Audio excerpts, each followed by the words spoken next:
Good morning, students. Let's start with our chapter 2 of political science, that is, rights in the Indian Constitution. In our previous class, we have discussed about right to equality. Today we will discuss right to freedom. Equality and freedom are the two rights that are most essential to a democracy. It is not possible to think of one without thinking of other. Freedom or liberty means freedom of thought, expression, and action. However, it does not mean freedom to do anything that one desires or likes. If all were be permitted to do what they want, what they like, then a large number of people will not be able to enjoy their freedom. So, freedom are defined in such a manner that every person will enjoy her freedom without threatening freedom of others and without endangering the law and law and order situation. To understand right to freedom, just imagine the recent situation. Nowadays, we all are locked in our homes and we are not allowed to go outside. Our Prime Minister is appealing all the time to stay at home to be safe. Now imagine if some person say about their freedom and they start making argument that they have right to move anywhere, then what will happen? They will be affected by corona and then they will affect all others with this disease. So, we should enjoy our freedom in such a way that every person can enjoy their freedom without threatening freedom of others and without endangering the law and order situation. Now we will discuss right to life and personal liberty. Personal liberty means individual liberty, a person's liberty. Among the rights to freedom is the right to life and personal liberty. No citizen can be denied his or her life except by procedure as laid down under the law. Person has right to take life of other person. Then question arise, how accused or criminals are given death sentence.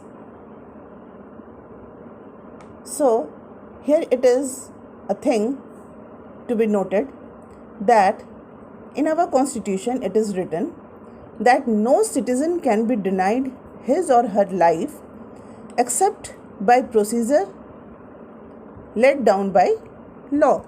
Means if there is any law, then only we can take anyone's life. Otherwise, we are not allowed to take anyone's life. That's why murder is a crime, but giving capital punishment or death punishment is not a crime, because capital punishment is imposed by the procedure laid down by the law. Similarly, no one can be denied his or her personal liberty. Then what about those criminals who were arrested in jails?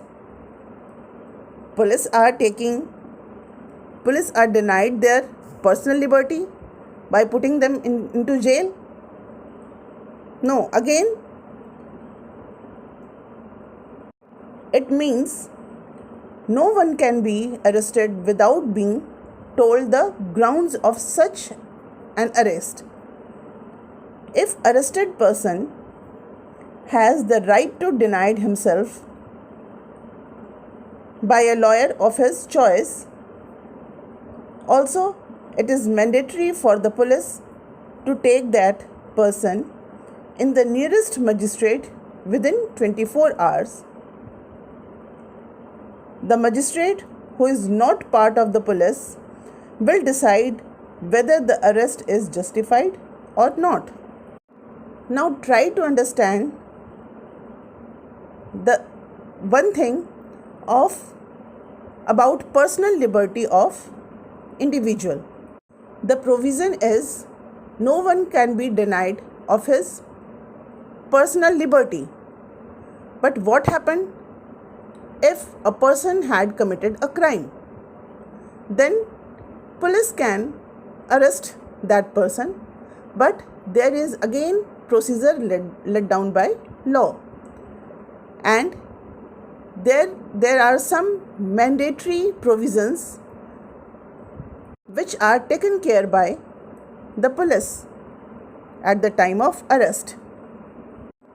First, the arrested person has the right to defend himself by a lawyer of its choice, and then it is mandatory for a police to take that person to whom he had arrested to the nearest magistrate within 24 hours. The 24 hours is the limit given by the law for the police officer. Police will present the accused person to the nearest magistrate within 24 hours, and then magistrate will decide whether the arrest of that person is justified or not. Right to life has wider applications. Various judgment of Supreme Court have explained the scope of the right to life. The Supreme Court has ruled that this right also includes right to live with human dignity.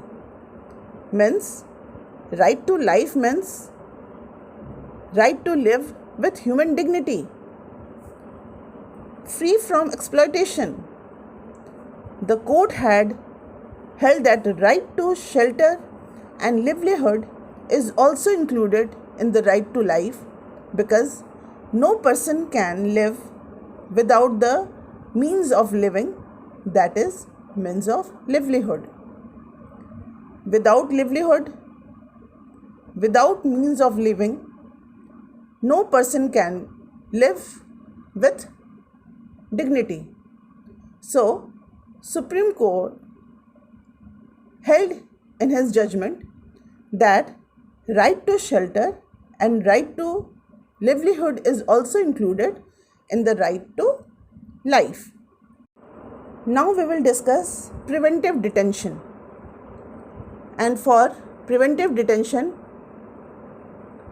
see my next video.